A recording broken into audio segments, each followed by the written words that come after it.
And little did they know that these two players at odds would soon become the bestest of friends on one of the best European League teams of all time. A team that would go on to choke 0-3 at the League of Legends World Championship Finals. Hey, I'm Ovilee and I'm back, and today I'm here watching and ranking some of the funniest League of Legends interviews in esports history. So let's jump into it. Okay, we 1v1 at the Baron pit, and then you immediately ran out. I didn't run. I was kiting. What happened? I was kiting away. So you kited out of the Baron pit. Where do you want me to kite? Around the Rift Herald? All right, so I'm just saying. So what did you? One second, ma'am. And then what did you do? You begged your team. Guys, Tyler one's too good. This guy literally gets gapped the whole game. Let's break it up. Let's break it up. Shifter said that he was actually just killing contracts so that it wasn't directed towards you, whatever that may be. But, I mean, there was controversy on your side as well. Did I not see a handshake to Cutie Pie at the end of the game? No, you did not, ma'am. Wrong. No, I did not shake this man's hand. Reasoning behind that? I do not like this guy. Hey, I like you, dude. Come on. Basically what this was a show match between Tyler 1 and I'm a Cutie Pie, and both of them built like their respective teams, and it was so fun. And so what they're talking about right now is the 1v1 match that happened between Tyler 1 and then Shifter and then Contracts, and basically like they were all supposed to meet at the Baron pit. Take this off your ear. So I was talking to Cutie Pie. Cutie Pie was talking mad trash, says you're getting babysat and wants to meet you in the Baron pit for a 1v1. I'm heading there now. And then there was just supposed to be a one-on-one with Cutie Pie and Tyler 1, but then Shifter and Contract started throwing hands, and then Tyler 1 took that as a fight, so then an entire fight broke out, and not just the 1v1 that was intended. So things got a little bit dramatic. I try to get in here. 1 second, man, and he pushes me back. I freaking love Tyler 1 so much. I love him so much. At the end of it, we have this great moment where they're like, I'm not gonna do it. I'm like, you guys should shake each other's hands. I'm like, look at all of the fans around you in this large arena. Will you shake this man's hand under, like, I don't know, the spirit of League of Legends? And then they both shake hands, and then the crowd goes crazy. And oh, that's such a good moment. Oh, nostalgia. I love those two. So let me go ahead and run down the tiers for you really quick. We have the S tier, we have the A tier, we have the B tier, we have the C tier, and we have the Captain Flowers tier. Now, in my opinion, the Captain Flowers tier should be at the top. I feel like Captain Flowers is above S tier, and I would say that this interview is definitely a Captain Flowers tier, 100%. Synergy is when you know what your support's gonna do and vice versa before they do it, so you can start like planning your next action, like what you're gonna do in response to what your support does. Then you have to figure out who's the big spoon and who's the little spoon. Then you're done. I've never yelled at Peter, and he's never yelled at me, so it's just... The love is in the air. I've never yelled at Peter, and he's never yelled at me. For some reason, I feel like we're looking at Peter right now. We're looking at Doublelift. 100% he's been yelling at almost anyone and everyone. 100%. That's cap. This is the bot lane that I feel like the current League of Legends scene is just lacking right now, right? Like we need the Doublelift Aphromoo rush hour bot lane back. We had Aphromoo, his YouTube videos of like, support is so easy. Like that's how I found out about Aphromoo, through that one specific clip, and then he got a fan in me. Doublelift is always trash talking, so that's where, you know, my little high school fandom came from, and now I know him, and now I'm tired of him. So where are we gonna tier this? I would say that this is pretty high up on the ladder, but then they said they don't yell at each other? That's cap. That's a C for cap. That's a C for cap, all right? Love the memories, C for cap. Next clip. It's gonna be cool. Great experience to see the studio as well. It's super huge. Yeah, absolutely. Really cool. But, you know, we recently saw you play at IEM Cologne, and gotta be honest, you guys got smashed by Gambit there. And what did you take from that? What did you learn from that? Smash? Oh, well. Hey, the truth is harsh. You see? Yeah, it hurts. It hurts.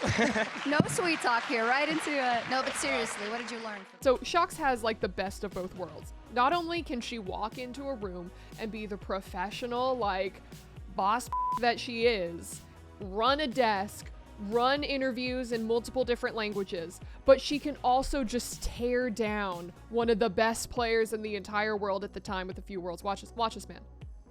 Watch this man. Watch his face. Watch his face.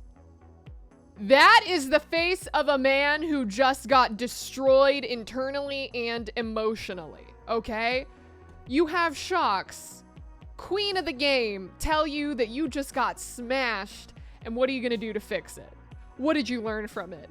And just inside, you start hearing, hello, darkness, my old friend. Just cry. Quickshot's like, can't answer the question. We all saw the gameplay. You got destroyed. Oh my gosh, this is good. This interview, this is an S tier, as in a Shox tier, 100%. Thanks, guys. I am here with Doublelift and JJ. Guys, congratulations on the win, and with this win, locking a bye for playoffs. But first off, Doublelift, why are you so BM, man?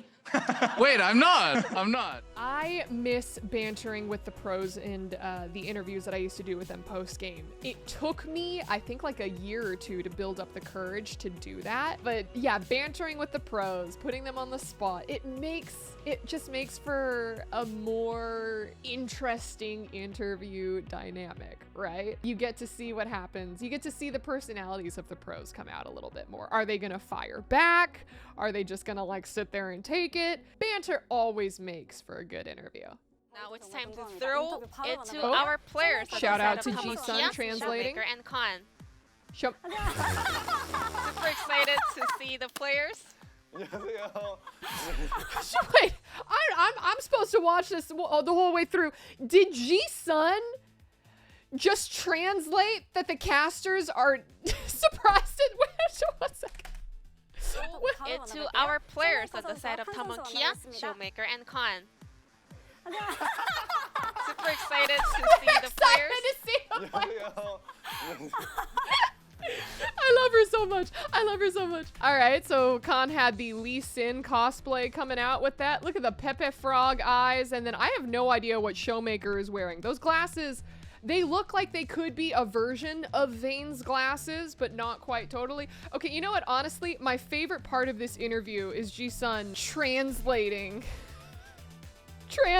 that the casters are surprised when they just start laughing. All right, this is an A tier. A for angelic. A for an angelic Ji-sun. I think I like the Scorpion because people in the sea are too greedy to pay taxes. They literally trying to scam. They're like, aha, I'm ID carry. I need 2 item power spike. I need 3 item power spike.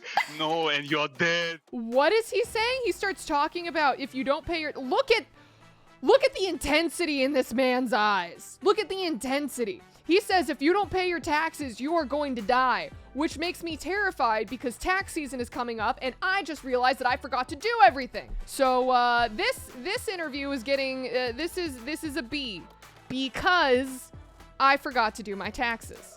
Crap. Listen, I am good buddies with Captain Flowers, and if he's told me anything, it's to respect the Skarner. So I don't respect it at all. Screw the taxes. My ride or die champion has to be, it's either the Naughty Nautilus or Lux, but only a Lux that misses her skill shots. I mean, judging from Twitter, you guys are the bestest friends, so we thought it only naturally to invite you guys here. Yeah, well, yeah, I wouldn't really say best friends. I wouldn't say best friends either, but... Ooh. But in all honesty, you guys are just joking around a lot on Twitter, or...? No, I actually think he's bad. I mean, I think he's the most overrated player in Euro right now. All right, so I think that will spawn some interesting discussions then throughout the day and your opinions over the teams. I mean, Fabian is really outperforming Nukeduck, but he cannot do that versus me. Is it April Fool still, or what? What happened there? Fabian cannot outperform you? Oh, dude. Oh. That will improve the teams, and maybe in your cases specifically, if they can listen to your comms. Okay, so I don't think that will help too much, but Trick, help me meet. Trick, please come. I have no comment. Yeah. Oh Oh my god, look at them! Was this was, you know, I think this predates the Jankos Nidalee Spears, yeah? So he knew. Perkz knew all along. A lot of them were actually zoning spears. That's why some of them didn't hit, but they're just to make sure they don't walk this way. All along, dear God. And little did they know that these two players at odds would soon become the bestest of friends on one of the best European League teams of all time. A team that would go on to choke 0-3 at the League of Legends World Championship Finals. And where they would leave poor little Ovilee on the sidelines, who flew all the way to Paris to cheer for G2, alone, crying, getting mocked in her DMs. All right, so in terms of ranking or tiering this is, you know what, this is also a B for buddies, because these two are buddies, and not only are they buddies, but they're the bestest of buddies. And here's my completed tier list. Yeah, sure, maybe it doesn't look like yours, but if you have any thoughts or comments or suggestions, you can drop them in the comments below or tweet at us at the @LoL Esports Twitter. And that does it for this week's episode of Ultimate List. Thank you all so much for watching. I'm Ovilee May, and we'll see you all next time.